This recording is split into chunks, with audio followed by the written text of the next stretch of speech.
نبی کریم صلی اللہ علیہ وسلم نے فرمایا، نمبر 1، زندگی ایک امتحان ہے اور اللہ آپ کو آزما رہا ہے اور آپ خود کو آزما رہے ہیں۔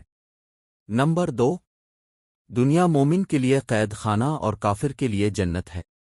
نمبر 3، بہترین لوگ وہ ہیں جو دوسروں کے لیے سب سے زیادہ فائدہ مند ہوں۔ نمبر 4، سب سے بڑی دولت مطمئن دل ہے۔ نمبر 5، زندگی کی سب سے قیمتی چیز اللہ کا ذکر ہے۔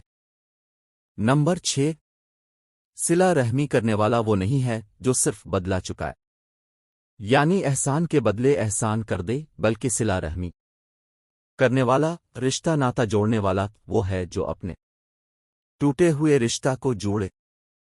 نمبر 7، کم عمر والا بڑی عمر والے کو اور چلنے والا شخص بیٹھے ہوئے شخص کو اور کم آدمیوں کی جماعت زیادہ آدمیوں کی جماعت کو سلام کرے۔